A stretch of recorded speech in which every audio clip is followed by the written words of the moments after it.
오늘 계속해서 요한계시록 7교회를 향한 주님의 편지를 살펴보고 있습니다. 오늘 5번째 시간인데 4대 교회를 향한 주님의 말씀입니다. 이 4대라고 하는 도시는 지난주에 살펴보았던 이 두아디라라고 하는 도시로부터 동남쪽으로 한 80km 정도 떨어진 곳에 위치해 있다고 합니다. 지형적으로 천혜의 요새와 같았다 그래요. 그래서 방어하기가, 외적의 침입으로부터 방어하기가 예루살렘이 꼭 그렇게 되어 있습니다. 예루살렘과 같이 천혜의 요새로서 외부의 침입으로부터 안전한 도시였다고 합니다. 그리고 무역과 상업이, 지금 무역과 상업이 대단히 발달한 시대에 살고 있지만 여러분 2000년 전에도 이와 같은 일이 있었다는 것을 알아야 돼요. 2000년 전 사람을 원신이라고 생각하면 안 됩니다. 대단히 문명이 발달해 있었습니다. 그리고 이 도시를 주변으로 시내가 하나 흐르고 있었는데 이 시내에는 사금이 있었다 그래요. 그래서 세계 최초로 금화를 만들어서 유통할 정도로 대단히 부유한 도시가 바로 이 사대라고 하는 도시였습니다. 우리가 흔히 하는 말 중에 이름값 못한다, 유명무실하다, 소문난 잔치에 먹을 것이 없다, 이런 이야기들이 있지 않습니까? 명성에 걸맞는 실체가 없다, 이런 의미일 것입니다. 그런데 이것이 바로 4대 교회를 지칭하는 그런 말이었습니다.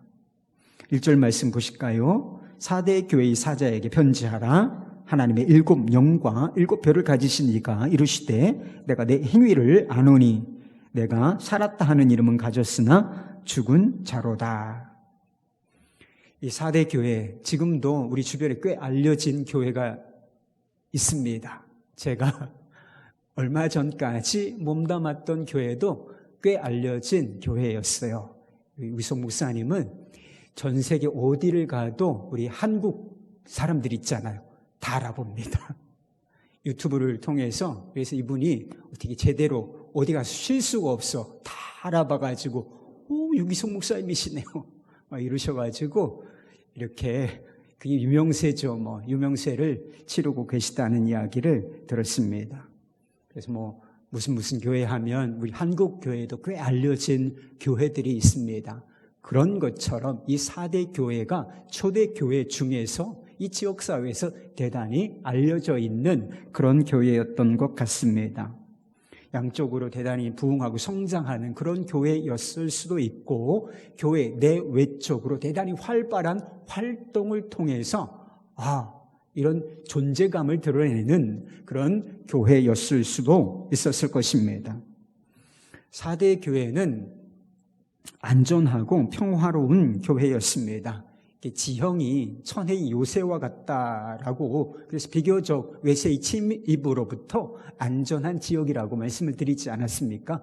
그런데 영적으로도 박해로부터도 그렇게 보호를 받았던 것 같습니다. 다른 교회들 보면 박해, 고난 이런 이야기들이 꼭 들어있어요. 그런데 이 4대 교회를 향한 주님의 말씀에 보면 박해, 고난, 인내하라 이런 말씀이 없는 것을 보면 이 박해와 고난으로부터 특별한 어떤 보호하심을 이런 것들로부터 보호를 받고 있었던 것 같습니다. 안전했던 것 같아요. 뿐만 아니라 니골라당이나 이세벨 등 거짓 선지자의 미호로부터도 안전한 교회였습니다. 4대 교회는 어느 면으로 보나 부족함이 없고 아주 활발하고 활동적인 그런 교회의 모습이었다고 상상할 수가 있는 것이죠.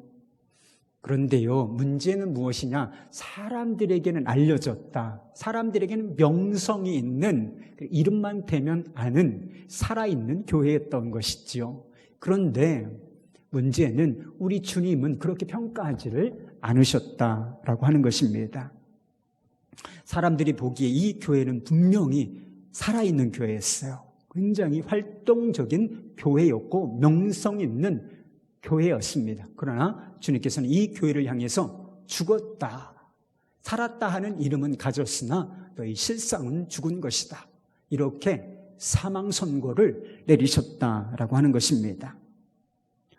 소아시아 7교회 중에서 칭찬은 받지 못하고 오직 책망만을 받은 2교회가 있어요. 어떤 교회일까요? 마지막 7번째인 이 뜨뜻미지근한 교회, 라오디게아 교회와 바로 살았다 하는 이름은 가졌으나 죽었다라고 평가를 받고 있는 이 4대 교회, 이 2 교회는 칭찬 한 가지 못 받고 오로지 혹독한 책망만을 받았다. 결코 이 4대 교회와 같은 모습을 하면 안 된다는 거죠. 그렇다면 누가 보아도 살아있는 교회처럼 보이는 이 교회가 왜 예수님으로부터 사망 선고를 받은 것이었을까요? 2절 말씀에 이런 말씀이 있어요. 너는 읽게요. 그 남은 바 죽게 된 것을 굳건하게 하라. 내 하나님 앞에 내 행위에 온전한 것을 찾지 못하였노라. 여기 보면 내 행위에 온전한 것을 찾지 못하였노라. 그러니까 행위가 없었던 것은 아니라는 것이죠. 행위가 있었다는 것이죠. 그러나 그 행위가 온전치를 못하다라고 하는 책망을 받은 것이었습니다. 4대 교회 성도들은 분명 이런저런 활동을 하고 있었습니다. 주일마다 모여서 공예배라고 하죠. 우리 예배, 공예배, 사예배가 어디 있습니까? 다 예배면 예배인 것이지 잘못된 표현이에요.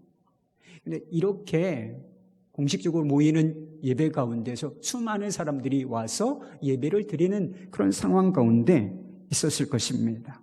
헌금과 기도, 봉사 다 있었을 것입니다. 그리고 그런 활동들 때문에 이 교회는 살아있다라고 하는 명성을 얻은 교회였습니다. 그러나 문제는 예수님께서 보시기에 그들의 행위에 뭔가 대단히 부족한 것이 있었다라고 하는 것이죠. 예수님께서 두아디라 교회를 향하여 말씀하실 때 자신을 늘 소개를 하시거든요. 교회에 편지를 하실 때 자신을 각각 다른 모습으로 소개를 하시는데 뭐라고 소개를 하시냐면 나는 사람의 뜻과 마음에 살피는 자다, 이렇게 말씀하셨습니다. 그러니까 사람은 외모를 보죠. 사람은 겉으로 드러나는 외모를 봅니다. 그 사람의 마음이 어떠한지 이해하기가 대단히 어려운 존재입니다. 그래서 겉으로 드러나는 모습, 외모, 그리고 외적인 행위, 이것만 보고 평가하는 경우가 허다한 것이죠. 그런데 우리 예수님은 어떤 분이시라 말씀하고 있습니까? 마음의 뜻을, 배부를 시험하시는 분이시다. 그러니까 행위만 보시는 것이 아니라 그 행위의 뿌리인 동기, 마음이 어떠한지 이것을 살피시는 분이시라고 말씀하고 계시는 것이지요. 이런 기준으로 보았을 때 4대 교회 성도들의 행위가 온전치 못했다는 것입니다. 드러나는 행위가 있습니다. 괜찮아요. 사람들이 보기에는 인정할 만합니다. 그러나 예수님께서 보시기에 그 행위에 상응하는 마음, 이것은 없었다는 것입니다. 이런 껍데기가 있어요. 잘 포장된 포장지가 있습니다. 그런데 내용이 없는 거예요. 알맹이가 없는 것입니다. 예수님께서 지나가시다가 시장하셔서 무화과 열매를 구하셨던 적이 있습니다. 그런데 열매가 없는 거예요. 잎은 무성한데 열매가 없는 거예요. 근데 이걸 저주하셨단 말이죠. 예수님께서 저주하셨던 무화과 나무처럼 막 잎은 엄청 무성해. 녹색으로 꽉 차가지고 가지가 수없이 뻗어서 잎은 무성한데 뭐가 없다.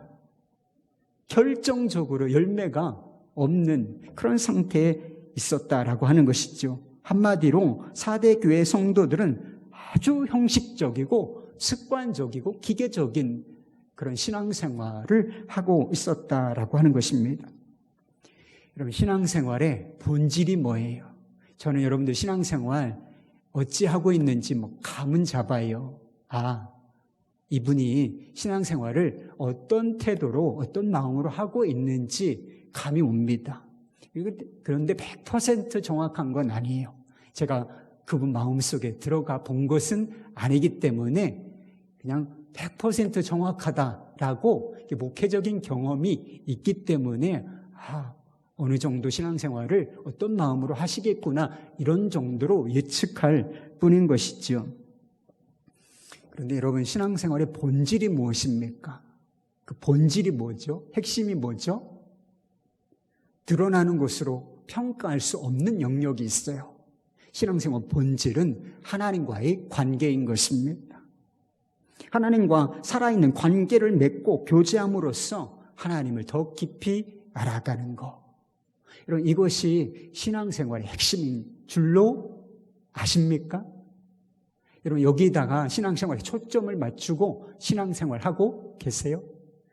살아계신 하나님과 인격적인 관계, 교제, 하나님을 알아가는 것, 여기에 여러분 신앙생활에 포인트를 두고 목적을 두고 신앙생활하고 계시냐 하는 것입니다. 여러분, 이것이 아니면 신앙생활의 포인트가 잘못된 것입니다. 결국 잘못된 신앙의 길을 걷게 되고 신앙의 모습이 결국은 왜곡되어질 수밖에 없다는 것입니다. 신앙생활의 본질이 하나님과의 관계, 살아있는 생명적인 관계인 것입니다. 복음은 지식이 아니라 하나님과의 살아있는 생명의 관계인 것입니다. 그래서 복음을 받는다 할 때 생명으로 받는 것입니다. 그냥 머리로 아는 것이 아니라 가슴으로, 마음으로, 인격으로 그 복음의 주체이신 우리 예수 그리스도, 그분을 생명으로 주인으로 받아들이는 것, 이게 예수를 믿는 거예요. 그런데요, 4대 교회에서는 행위가 하나님과의 관계를 대치해버렸습니다. 형식과 습관이 하나님과의 살아있는 교제, 이 거룩한 지시, 이것을 대치해버리게 되었다는 것입니다. 신앙생활이 생명이 없는 종교생활이라고 들어보셨습니까? 종교생활로 변화되어야 하는 것인데, 이 신앙생활이 핵심은 잃어버린 채 아주 형식적이고 또 종교적인 종교생활로 변질되어 버리고 말았던 것입니다. 여러분, 우리도 이런 위험에 얼마든지 빠질 수 있어요. 나는 이런 위험에서 예외다. 나는 그런 위험에 빠지지 않을 거야. 그런 신앙생활에 빠지지 않을 거야. 이렇게 생각한다면 이런 큰 착각입니다. 주님을 향한 거룩한 마음, 경외심이 없이도 이 예배 가운데 있을 수 있을까요? 여러분, 전 모르겠습니다. 그냥 여러분의 얼굴만 볼 뿐이에요. 좀 피곤하신 모양이다. 이런 정도 감을 잡을 뿐이지만 하나님을 경외하는 마음이 이 예배의 핵심이에요. 마음 없는 예배 가짜입니다. 아무리 예배를 100번, 1000번, 수천 번 드려도 그 예배 아무 의미 없어요. 주님 받지 않으신 예배일 뿐인 것입니다. 그런데도 그렇게 예배 잘 드리는 모습을 하고 이 가운데 있을 수 있다는 것이 심각한 것입니다. 하나님을 높이는 마음, 헌신의 결단, 이거 없이도 기도할 수 있을까요? 그럴 수도 있습니다. 찬양 부를 수도 있어요. 여러분, 우리가 잘 아는 찬양 있죠? 여러분, 이 찬양도 좋아하시는 분이 있으시고, 또 우리가 예배 중에 이 찬양을 찬양 인도자가 선곡을 해서 콘티에 들어가 있으면 함께 부르게 되는 것이죠. 주 예수보다 더 귀한 것은 없네. 이 세상 부귀와 바꿀 수 없네. 영죽은 내 대신 돌아가신 그 놀라운 사랑 잊지 못해. 세상 즐거움 다 버리고 세상 자랑 다 버렸네. 주 예수보다 더 귀한 것은 없네. 예수 밖에는 없네. 저 뒤에서 저희 딸이 몸둘 바를 모르고 있습니다. 아빠가 왜 저러나? 노래는 왜 하는 거야? 이런 표정인 것 같아요. 여러분, 이 고백이 여러분의 고백입니까? 주 예수보다 정말 더 귀한 거 없으세요? 세상 자랑, 세상 명예, 세상 즐거움, 세상의 부귀 영화. 주님 앞에서는 아무것도 아닙니까? 우리의 영적인 상태가 우리가 부르는 찬양과 항상 일치하기를 기대하는 것은 대단히 어려운 일일 수도 있습니다. 이 찬양을 작곡한 사람들은 영적인 수준이 대단했던 사람들입니다. 영적인 거인들이라고 하죠.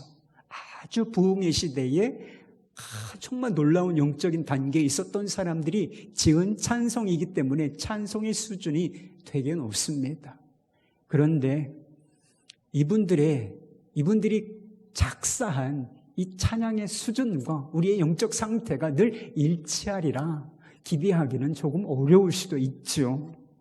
하지만 이런 찬송 부르면서 나도 이렇게 되기를 갈망합니다. 이 완전하진 않지만 주님, 이것이 제 고백입니다. 제 믿음의 고백을 받아주십시오. 이런 마음으로는 불러야 하는 것 아니겠습니까? 그리고 내 모습과 비추어서 너무 이게 아직도 세상 사랑하고 세상이 돈이 좋고 그러면 이거 아닌데 하면서 갈등이라도 좀 느껴야 마땅한 거 아니에요? 근데 세상 사랑하고 돈 사랑하고 세상에서 주님과 상관없이 일주일을 살면서도 그 이상을 살면서도 교회 와가지고 주 예수보다도 이렇게 아무 느낌도 없이 찬양을 부르는 게 가능합니까? 무서운 사실은 그게 가능하다는 거예요. 그게 진짜 무서운 거예요. 찬양이 안 불러지면 오히려 나아요. 찬양이 안 불러지면 오히려 가슴을 치면 낫다. 이게 제 고백이 아닙니다. 이 죄인 용서해 주십시오. 그러면 우리의 삶이 뒤집어질 거예요. 찬양 부르면서 뒤집어지고 세상 살면서 우리의 삶이 뒤집어지고 주님 기뻐하시는 삶으로 변합니다. 그런데 아무 감각 없이 형식적이고 종교적이고 하나님과의 관계, 사랑, 생명적인 관계, 교제 이런 거 다 뒷전으로 하고 그냥 왔다 갔다 하는 거죠. 그냥 다른 사람들 앞에 보기에 그냥 신앙생활 잘한다, 예배 잘 드린다, 기도 잘한다 이런 이야기 들으면 그게 기분 좋고 그것으로 족하고 이런 신앙생활 하는 것이 살아있으나 죽은 거라는 거예요. 하나님께 드리는 기도나 사역도 마찬가지입니다. 살아계신 하나님을 의식하지 못하면서도 기도할 수 있습니다. 성령의 역사 없이도 맡겨진 사역 얼마든지 할 수 있어요. 무엇으로? 지식으로, 경험으로, 노하우로 할 수 있습니다. 감사 없는 헌금, 마음을 돌이키지 않는 회개, 이게 다 가능하다는 거예요. 제가 목회한 지가 엄청 오래된 것은 아닙니다. 한 10몇 년 정도 됐죠. 15년, 그 이상 되는 것 같습니다. 근데 이게 목회의 경험이 쌓여져 갑니다. 근데 저한테도 이렇게 목회하는 시간이 오래되어져 가면서 또 경험이 쌓여져 가면서 위기 같은 게 와요. 어떤 위기냐? 무언가를 반복적으로 하면서 처음에 가졌던 간절한 마음, 초심이라고 하죠. 그 초심이 사라질 때도 있습니다. 요즘에 제가 설교를 자주 하는 편이에요. 근데 교육전도사 때, 인턴 전도사 때 설교 자주 하지 않죠. 그 설교 한 편 지금 그 원고 보면 진짜 외면하고 싶어. 버려버리고 싶어요. 그 정도 수준이 낮아요. 그런데 그때는 원고 붙잡고 기도하면서 주님으로 인하지 않고는, 성령으로 인하지 않고는 제가 말하지 않게 해주십시오. 이런 기도가 제가 있었어요. 기도 없이 일을 하게 될 때도 있고, 영적으로는 참 힘든데 무너져 있어. 그런데 겉으로는 표시 안 내고 설교 준비 좀 덜 돼도 여러분들 모를 수 있어요. 저한테는 그것을 감추는 어느 정도의 기술이 있습니다. 기술이 생겼다. 왜? 노하우가 있으니까 별로 준비 안 해도 어느 정도 표시 나죠? 알아요. 가까운 사람은 압니다. 그리고 예민한 사람은 알아요. 그렇지만 어느 정도는 커버할 수 있는 경험이 있다. 근데 이게 나쁜 거예요. 저는 내면적으로는 무너졌어. 침체됐고, 그런데 겉으로는 웃고, 사람들 기도에 인도하고, 말씀 인도하고, 성령이요 임하시고, 이렇게 할 수 있다는 거라는 거죠. 저는 아주 이성적인 사람입니다. 이해를 해주세요. 여러분들이 느끼기에 목사님이 좀 차갑다. 옛날에 사람들이 그렇게 느꼈대. 안 그런데. 감성적인 코드에 잘 반응하지 않는 성향을 가진 사람이기도 해요. 그런데 제가 감성적인 코드가 반응이 되는 때가 있어요. 그게 혼자 하나님 앞에서 기도할 때였습니다. 다른 때 울지 않고. 드라마 보고 우는 사람들 보면 저 바보 아니야 저거? 왜 연기를 보고 우는 거야? 이런 생각이 들었는데 주님 앞에서 기도하면서 울고 찬양하면서 울고 이랬는데 시간이 가면서 이게 눈물이 안 난다. 눈물이 말라져 가는 거예요. 이게 위기인 겁니다, 여러분. 예수님께서 4대 교회 성도들의 행위가 온전하지 못하다고 말씀하시는데 또 한 가지의 이유가 있다는 생각이 들었습니다. 그들에게 종교적인 행위가 있었습니다. 형식적인 행위가 있었고 사람들은 그것을 그럴듯하다고 평가해 주었습니다. 그런데 그들에게 있어야만 하는 정말 필요한 행위는 없었다는 거예요. 4대 교회는 버가모 교회나 두아디라 교회처럼 거짓 교훈을 용납했다는 책망을 받지 않았습니다. 이게 무슨 의미냐면 교리적으로 바른 지식을 가지고 있었다는 뜻입니다. 다르게 표현하면 믿음의 형식에 있어서는 no problem, 문제가 없었다는 거예요. 그러나 그들의 믿음의 내용에는 문제가 심각했다라고 하는 것입니다. 잘 생각해 보세요. 우리가 무엇으로 여러분 구원받습니까? 우리가 무엇으로 구원받고 죄 사함 받고 하나님의 자녀가 되며 천국 갈 자가 되는 것입니까? 우리가 다 잘 알고 있듯이 오직 예수 그리스도를 믿는 그 믿음으로 말미암아 우리가 구원을 받게 되는 것이지요. 여러분 그렇게 믿으십니까? 정말 다른 것 아무것도 필요하지 않고 오직 예수, 오직 믿음이면 충분합니까? 행위는 없어도 돼요? 믿음이면 족합니까? 헷갈려요. 자꾸 제가 물으니까 마음이 흔들리기 시작해요. 오직 믿음이죠. 더할 게 뭐가 있어요. 이거 여기에 더하고 여기에 빼면 이단이라고 그랬어요. 다른 복음은 없나니 라고 오직 예수 그리스도, 오직 믿음으로 말미암아 우리가 의롭다 하심을 받는다. 이 길 외에는 없다는 것입니다. 여러분 이것이 복음이에요.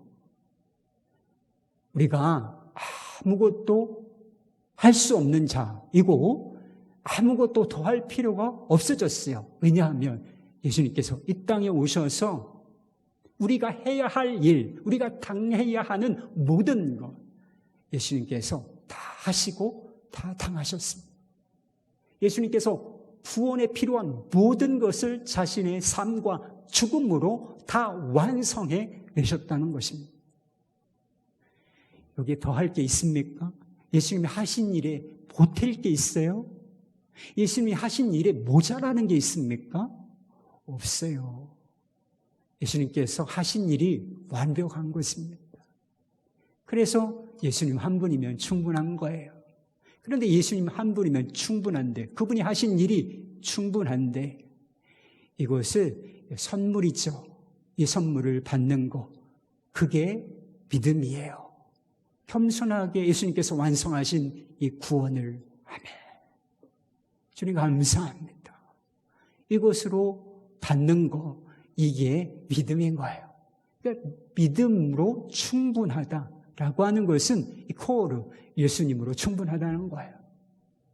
그러니까 믿음으로만 구원을 받는 거, 믿음으로만 충분한 것이 성경을 관통하는 진리인 것입니다. 그렇다면 믿음과 행위는 전혀 관계가 없는 것일까? 여러분, 아닙니다. 올바른 믿음은 올바른 행위를 낳는다는 것입니다. 행위는 구원의 조건이 아니에요. 우리가 뭘 해서 조건을 충족시켜서 구원받는 게 결코 아니라는 것이지요. 여러분, 행위는 참 믿음의 열매요, 결과인 것입니다. 그럼 우리는 구원받기 위해서 뭔가를 행하는 것이 아니라, 순종하는 것이 아니라 이미 예수 그리스도 안에서 믿음으로 말미암아 구원을 얻었으므로 그 믿음에 합당한 순종을 주님께 어거지로가 아니라 기쁨으로, 감사함으로, 주님을 사랑함으로 순종을 드리는 거예요. 예수님께서 주여 주여 하는 자마다 다 천국에 들어갈 것이 아니다라고 말씀하셨습니다. 제일 불쌍한 사람이죠. 평생 교회 다닌 사람들입니다. 주여 주여, 주 예수보다 더 귀한 것은 없네, 이렇게 막 찬양을 부르고 예배 참여했던 사람들. 앞에 나와서 대표기도도 했을 수 있겠죠. 그런데 주여 주여 주여 주여 주여 주여, 아이고 주여, 이렇게 노래를 부른 사람도, 그런 사람들 중에서도 구원받는 게 아니다, 다 구원받을 거 아니다, 지옥 갈 자가 있다라고 말씀하셨습니다. 얼마나 여러분 억울합니까? 주님이라는 고백을 드리는데 왜 그들이 주의 나라에 들어가지 못한다는 것입니까? 주님이라는 고백은 있는데 그 고백에 합당한 순종은 없기 때문인 것입니다. 주님이면 나는 뭐예요? 종이죠. 주님께서 원하시면 순종을 드리는 사람, 주여에 따르는 삶, 그게 순종이라는 열매로 나타나야 하는 사람이 주여 하는 사람인 것입니다. 예수님을 주님으로 모신 사람들인 것이지요. 그런데 주님이라고 부르면서도, 고백하면서도 이 순종이라는 실체가 없기 때문에 이 고백이 맹탕인 거죠. 껍데기에 불과한 거죠. 그러니까 이 믿음으로는, 이 고백으로는 천국 못 가, 그렇게 말씀하셨던 것입니다. 우리가 야고보서 계속 묵상하고 있는데 핵심이 그거 아니에요. 믿음이 여러 종류인데 죽은 믿음이 있다. 뭐가 죽은 믿음입니까? 행함이 없는 믿음이 죽은 것이다. 왜 믿음이 죽습니까? 죽은 것입니까? 그 믿음에 따르는 합당한 행위, 순종, 그 실체가 결여되었기 때문에 그건 믿음으로 인정할 수가 없다. 주님께서 그렇게 말씀하실 수밖에 없는 것입니다. 이 4대 교회 성도들은 믿음에 따르는 행위는 없었습니다. 그런데도 그들이 살아있는 것처럼 보였던 것은 이 종교적인 행위, 형식, 습관, 이것이 순종, 그리고 변화를 대치하고 있었기 때문인 것입니다. 종교적이고 형식적인 신앙생활이 이렇게 무서운 거예요. 진짜를 다 밀어내고 껍데기를 가지고 있으면서도 난 괜찮아, 난 살아있어, 이렇게 주장할 수도 있고, 그리고 다른 사람들에게 그렇게 인정받을 수 있다는 게 정말 무서운 것이죠. 형식적인 신앙생활을 하고 있었던 사대교회 성도들의, 교인들의 숨통을 조르는 것이 있어요. 4절 말씀에 보면 옷을 더럽히지 아니한 몇 사람이 있도다, 이런 말씀을 보게 됩니다. 근데 옷을 더럽히지 않은 몇 사람, 나머지는 다 어떻게 됐다는 거예요? 옷을 다 더럽혔다라고 하는 말씀인 것이지요. 옷을 더럽혔다, 간단하게 생각하면 죄를 지었다는 것입니다. 죄로 더럽혀졌다라고 하는 것이지요. 하나님과의 관계가 멀어지고 믿음이 불분명해지면 반드시 따라오는 것이 있는데 그게 죄예요. 그리고 제가 신앙생활 하면서 한 가지 깨달은 진리가 있어요. 그것은 하나님을 멀리하면 죄와 너무나 가까워지게 된다는 것입니다. 죄와 가까워지잖아요. 의식적으로 죄를 짓지 않습니까? 그러면 반드시 하나님과 멀어지게 돼 있다. 여러분, 우리가 해를 등지면 뭐를 만날 수밖에 없습니까? 그림자. 해를 등지면 그림자를 볼 수밖에 없는 것처럼 우리가 하나님을 멀리하면, 하나님과의 생명적인 관계, 이것을 도외시하며 반드시 우리의 삶에 끼어드는 것, 우리를 더럽히는 그게 바로 죄라는 것입니다. 사대교회 교인들은 버가모 교회나 두아디라 교인들처럼 우상숭배나 음행의 죄를 지은 사람들은 아니었습니다. 그렇지만 이 사대교회 성도들도 그들처럼, 종류는 좀 다를지 모르지만 부도덕하기는 마찬가지였다는 것입니다. 그들은 경건의 모양은 있지만 경건의 능력은 부인하는 자들이었던 것입니다. 지금 나름대로 어느 정도 영적으로 충만함을 나는 유지하고 있다, 이렇게 생각하는 분 있어요?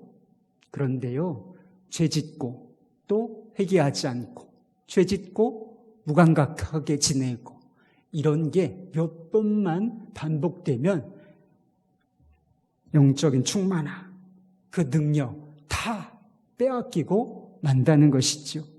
그리고 죄가 그렇게 무서운 것이라는 사실을 깨달아야 하는 것입니다.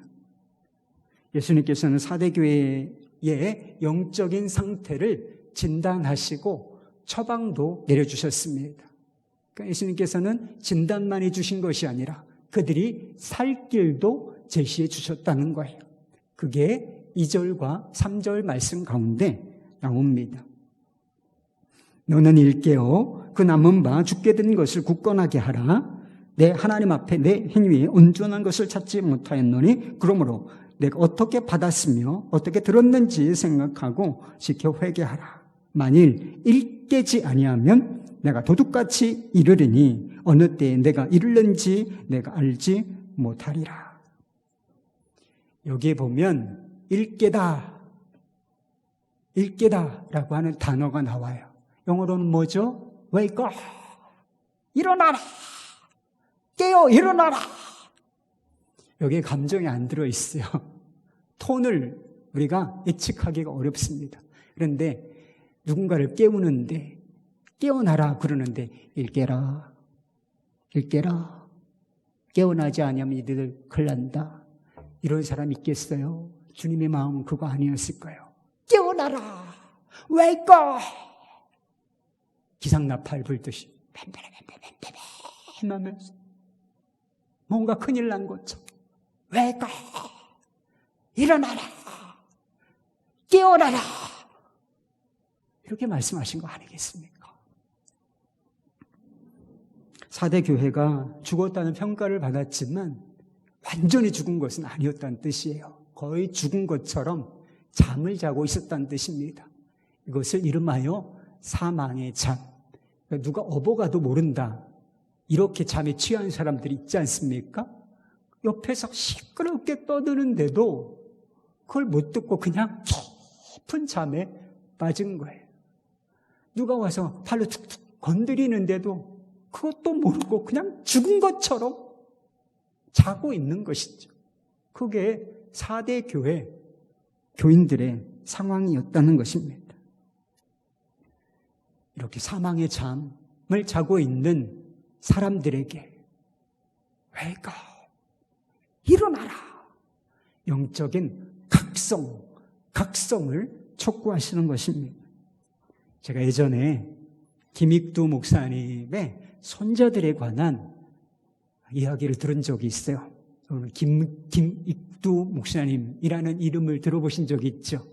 한국교회, 초기 한국교회의 대단히 유명한 깡패 목사님이었어요. 깡패였다가 주님을 만나고 정말 부흥사로서 사역을 하셨던 그런 분이 김익두 목사님입니다. 이 김익두 목사님에 관한 일화가 여러 가지 전해 내려오기도 합니다. 근데 이분에게 손자들이 있었는데 하나님께서 은혜를 주신 거죠. 이런 것도 하나님께서 은혜로 주시는 건데 경제적으로 부유하게 됐어요. 그래서 경제적으로 아주 부유한 상태로 그 부를 누리고 살 때였습니다. 그런데 갑자기 우리가 하나님께서 주신 것을 가지고 이렇게 누리기만 하면 언젠가는 하나님께 맞을 수도 있겠다. 징계받을 수도 있겠다. 이게 다 하나님께서 은혜로 주신 것이고 우리 할아버님 처음 예수 믿으시고 우리가 믿음의 가문이 되고 이렇게 살게 된 것이 다 주님의 은혜인데 이것을 우리만 누리고 살면 언젠간 맞겠는데 이런 감이 왔다는 거예요. 그래서 결단하고 이 자신들의 재산을 하나님 허락하신 축복을 하나님의 나라를 위하여 사용하게 되었다는 이야기를 들었습니다. 이것이 영적인 각성인 거예요. 자신의 영적인 상태를 점검하고 이게 위기다라고 하는 사실을 깨달은 거죠. 그리고 회개하고 하나님께서 기뻐하는 자리로 돌아선 거. 이것이 영적인 각성인 것입니다. 담배를 피우는 분들에게 아직도 담배 피우는 분이 있으세요? 너무 자신을 정죄하지는 마십시오.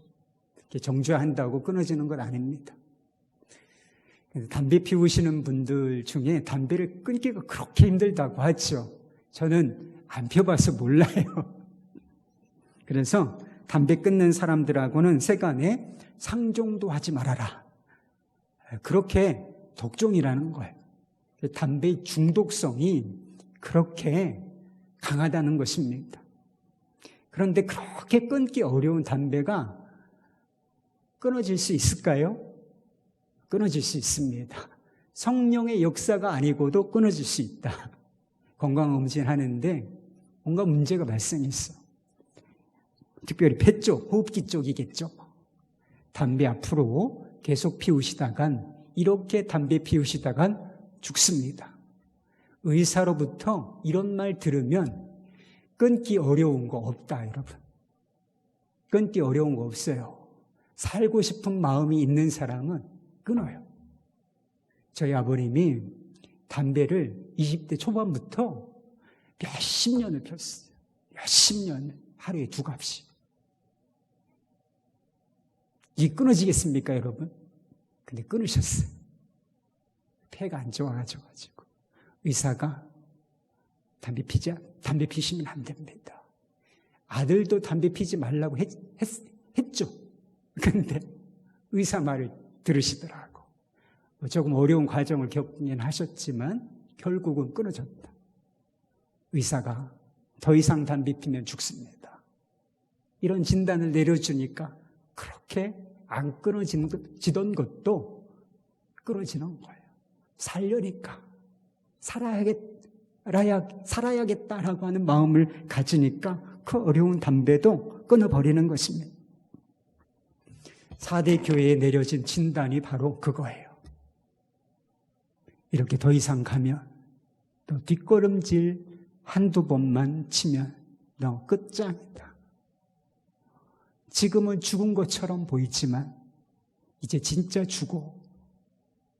영적인 파멸이야. 주님께서 도둑같이 오신다. 내가 도둑같이 이를 것이고 내 개인적인 종말이 도둑같이 이를 때가 올 것인데 그때가 되면 심판의 칼날이 너를 칠 것이다. 이런 말씀이에요.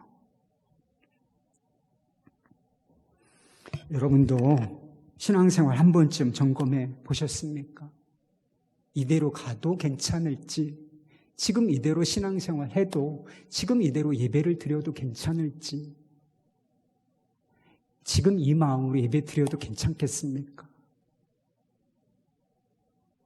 지금 이대로 주님 앞에 서면 여러분 어떤 평가를 받으시겠습니까?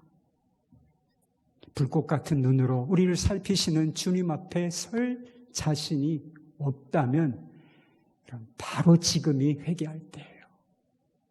영적으로 일깨고 각성하고 다시 하나님께서 기뻐하시는 그 자리, 알맹이가 빠진 자리에서 다시 생명으로 돌아가야 할 그때, 바로 지금이 그때라 하는 것입니다. 주님께서 깨어나라 라고 말씀하시면서 생각하라고 말씀하셨어요. 그러므로 내가 어떻게 받았으며 어떻게 들었는지 생각하고, 무엇을 받고 들은 적이 있다는 거예요. 너희가 무엇인가를 받고 들은 적이 있다. 그것을 다시 remind, 다시 기억하고 생각해내라. 그렇게 요구하고 계신 것이죠. 이 사람들은 신앙생활의 본질을 잃어버리고 형식적인 신앙생활, 종교생활에 만족하고 있는 사람들이었습니다. 그런데 처음부터 그랬던 거 아니에요. 복음을 생명으로 받고 그들이 복음을 들어 알았을 뿐만 아니라 성령을 받은 사람들이었다는 거예요. 한때는 이들도 성령으로 충만했던 때가 있었단 말입니다. 그때를 다시 한번 생각해 보라. 그때로 돌아가라. 그렇게 말씀하시는 것이죠. 스펄전 목사님이 성령과 교회, 성령과 성도들의 관계를 이렇게 이야기한 적이 있어요.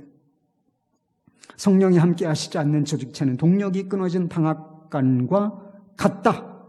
철저하게 전통적이며 성경적인 표준을 따르고 있는 교회라 할지라도 위로부터 주어지는 능력을 받지 못하면 비를 뿌리지 못하는 구름처럼 아무 쓸모가 없는 것이다. 그럼 왜 4대 교회가 죽은 전통을 따르는 교회가 되었습니까? 생명은 잃어버리고 전통, 형식 이거를 생명처럼 붙드는 그런 교회가 되었는가 말입니다. 왜? 구름은 구름인데 비를 뿌리지 못하는, 아무 쓸데기도 없는 구름처럼 변질되어 버리고 만 것입니까? 성령이 없었기 때문에 그래요. 그들이 성령을 사모하지 않고 성령께서 그들 가운데 역사하시지 않는 성령이 결여된 공동체가 되어버렸기 때문에 이런 현상이 나타나게 되었던 것입니다. 에베소서 5장 18절 말씀에 보면 부정적인 명령과 긍정적인 명령이 한데 묶여 있습니다. 술 취하지 말라. 이는 방탕한 것이다. 너희는 오직 성령으로 충만함을 받으라. 너희는 오직 성령의 충만함을 받으라. 이런 말씀하셨습니다. 여러분, 이 말씀은 한 번만 성령 충만함 받으면 된다, 그런 뜻이 아니고 지속적으로 충만한 은혜 가운데, 성령 충만의 은혜 가운데 거해야 한다라고 요청하시는 것입니다. 저는 끊임없이 밥을 먹고 또 물을 마시고 살아왔습니다. 지금 이제 50이 다 되니까 어마어마한 양을 먹고 마시고 그렇게 배설도 하고 살았죠. 그렇게 엄청난 양을 지금까지 먹고 마시고 살아왔다고 해서 제가 더 이상 먹고 마시지 않아도 되겠습니까? 아니, 수십 톤쯤 지금까지 먹고 살아왔다. 그게 사실이에요. 그 정도 먹었으면 됐네. 그렇나요? 제가 한 6시쯤에 밥 먹었습니다. 배달시켜서. 집에 가서 간식을 먹을 수도 있어요, 제가. 그리고 내일 아침 되면 다시 식사를 하고. 그래서 매번 육체적인 생명을 유지하기 위해서는 끊임없이 외부로부터 에너지가 공급되어야 된다. 먹고 마시고 그것이 제 살과 피가 되어서 다시 제가 생명을 유지하는 구조 속에 있지 않으면 저는 생명이 끝나버리고 마는 상황 가운데 있는 것입니다. 여러분, 영적으로 마찬가지예요. 하나님의 은혜는 한 번 받고 끝나는 게 아니죠. 나도 성령으로 충만했었던 때가 있었지 이것으로 다 해결되는 게 아니에요. 은혜는 은혜 위에 은혜로라. 여러분, 은혜 없이 어떻게 사나요? 성령 없이 어떻게 우리가 삽니까? 성령 충만! 예전에 그랬던 뜨거웠던 때가 있지. 그게 아니고 지금 오늘도 성령으로 충만한가? 내가 오늘도 성령의 은혜를 사모하고 있는가? 이게 중요한 겁니다. 하나님께서 에스겔의 마른 뼈들을 보여주시며 말씀하셨습니다. 인자야, 이 뼈들이 능히 살 수 있겠느냐? 주님만 아십니다. 여러분, 마른 뼈가 해골 있죠? 백골화된 이 해골, 이 마른 뼈가 살아날 수 있겠습니까? 인간적으로 생각하면 마른 뼈가 어떻게 살아나나요? 불가능한 일이죠. 아니오라고 해야 옳습니다. 그런데 주님이 아신다. 성령께서 임하시자 마른 뼈가 살아나요. 살이 돋고 근육이 붙고 핏줄이 생기고 피가 돌기 시작합니다. 그래서 생명이 되고 생명이 된 것을 넘어서 군사로 일어나는 촥촥촥 하는 하나님의 군대로 일어선 마른 뼈였어요. 바로 직전까지. 그러나 하나님의 생기에 확 성령의 바람이 부니까 이 죽어있던 마른 뼈가 다시 생명을 얻고 하나님의 군대로 일어선 모습을 보여주셨습니다. 이것이 성령께서 하시는 일인 것입니다. 죽은 것처럼 보이는 교회가 다시 살아날 수 있겠습니까? 죽은 것처럼 형식적이고 종교적인 신앙생활하는 이 사람이 다시 복음을 만날 수 있겠습니까? 다시 생명적인 신앙생활 할 수 있겠습니까? 대답은 yes. 우리로서는 할 수 없지만, 우리로서는 도무지 소망이 없지만 성령의 바람이 불면 되는 것입니다. 성령이 임하시고 우리의 영혼을 사로잡으시고 이 교회를 사로잡으시고 이 지역을 사로잡으시면 죽었던 모든 것이 다시 살아나는 것입니다. 우리 영혼이 살아나고 이 교회가 살아나고 이 주변이 지역이 살아나는 역사가 오직 성령의 역사에 달려있다는 거예요. 우리 힘과 능력과 지혜와 경험, 지혜에 달려있는 것 아니고 오직 바람을 부시는 생기를 불어넣으실 수 있는 오직 성령의 역사만이 그 일을 이루실 수 있다는 것입니다. 조나단 에드워스 목사님이 있어요. 그분이 일기를 쓰셨는데 일기에 이런 자신의 영적 상태를 고백한 부분이 있습니다. 1722년 12월 21일 금요일 영적 침체를 경험함. 어제와 오늘 아주 둔감하고 메마르고 죽은 것 같은 상태였다. 끝. 1722년 12월 22일 토요일 영적 회복을 경험한, 오늘 성령님에 의해서 회복되었다. 거룩함이 얼마나 뛰어난 것인지에 대해서 느낌으로 감동을 받았다. 평상시보다 그리스도를 더 사랑해야겠다고 느꼈다. 또한 더 민감하게 죄에 대해서 회개해야겠다고 생각했다. 죄는 자비롭고 선하신 하나님을 대적하는 것이기 때문이다.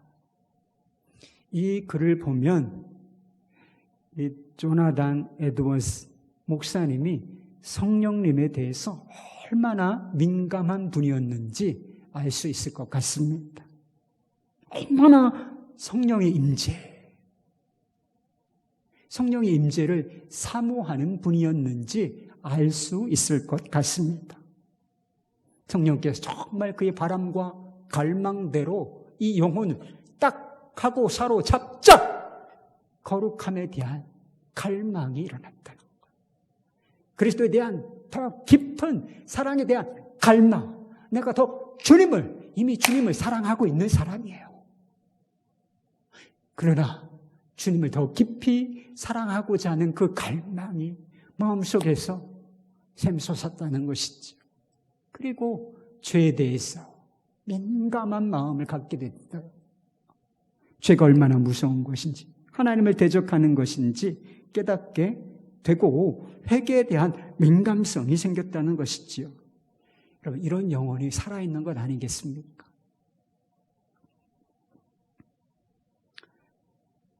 성령의 임재를 사모하십시다.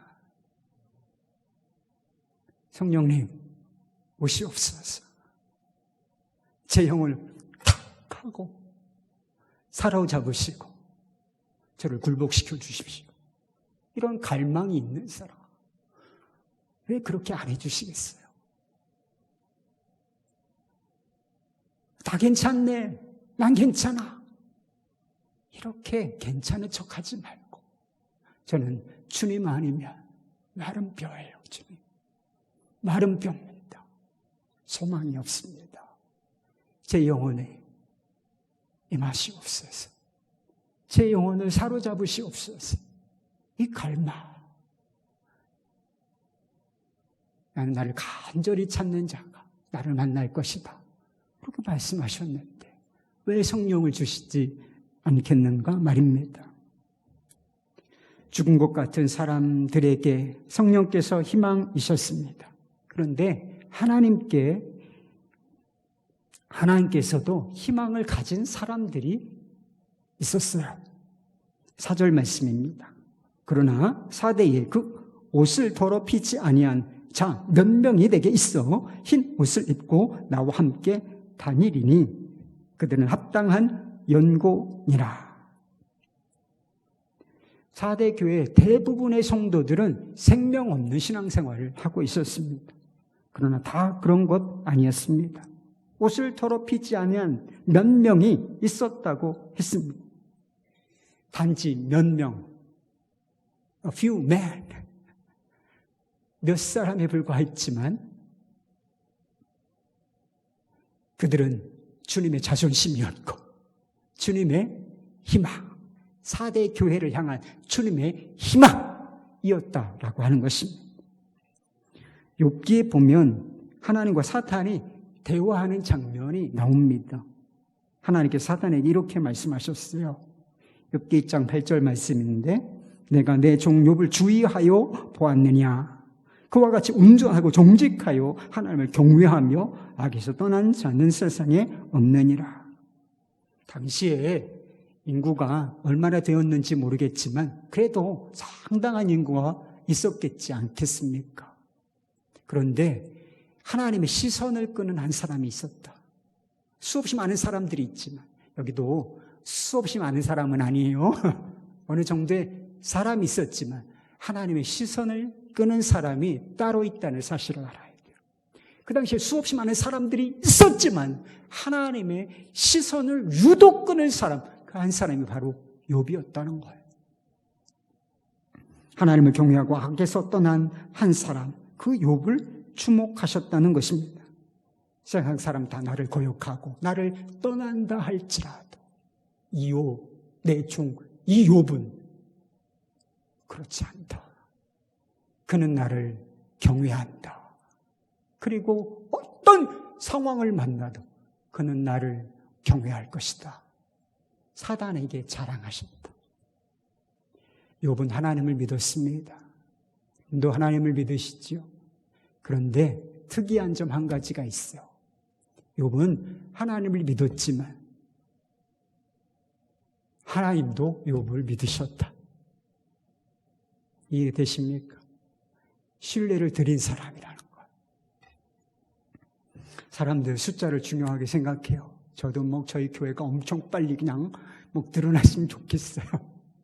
사람의 생각이에요, 여러분. 저 정신 차리게 기도 좀 해주십시오. 사람들 숫자를 중요하게 생각하고 숫자가 모든 것을 설명하는 것처럼 생각해요.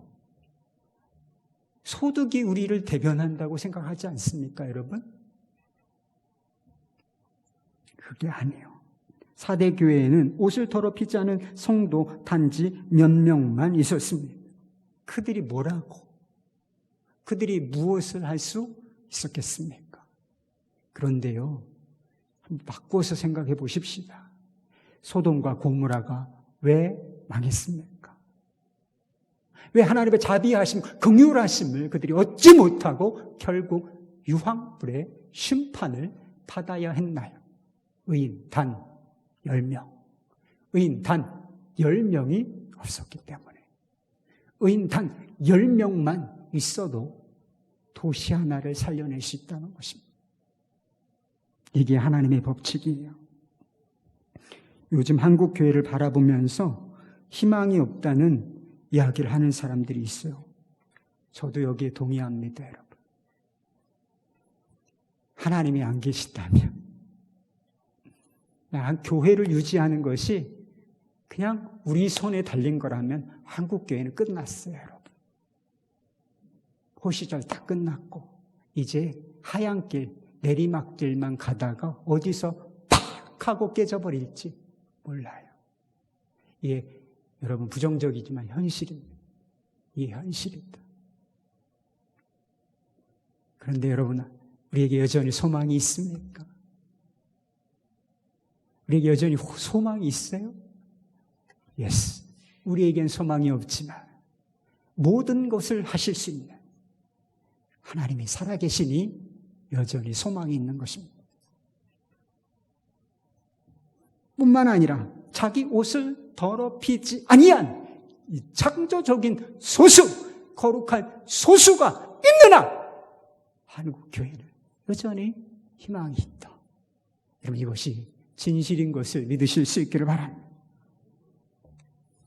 100년 전에 그 한 사람, 하디, 길선주 장로, 목사, 그 한 사람을 통해서 교회가 달라진 것처럼 지금도 그 일 일어날 수 있습니다.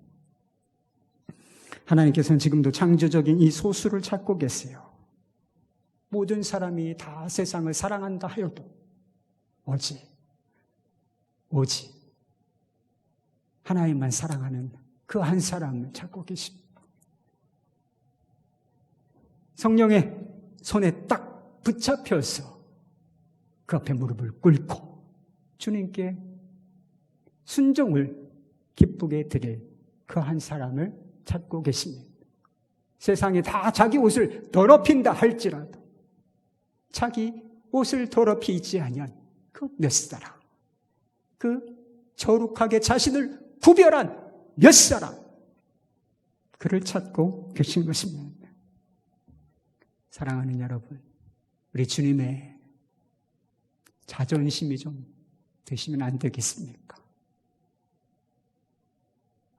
누구의 희망이 되는 것이 아니라 주님께 신뢰를 드리고 주님께 희망이 되어드리는 그런 사람이 좀 되면 안 되겠습니까? 이 세상이 다 그렇게 죄에 물들어간다 할지라도 자기를 구별하여 거룩하게 주님께 자신을 드릴 우리 한 사람, 그 사람 되면 안 되겠습니까? 하나님께서 우리를 그렇게 창조적인 소수로 사용해 주실 수 있기를 우리 주 예수 그리스도의 이름으로 축원합니다. 우리 찬양하고 기도합시다.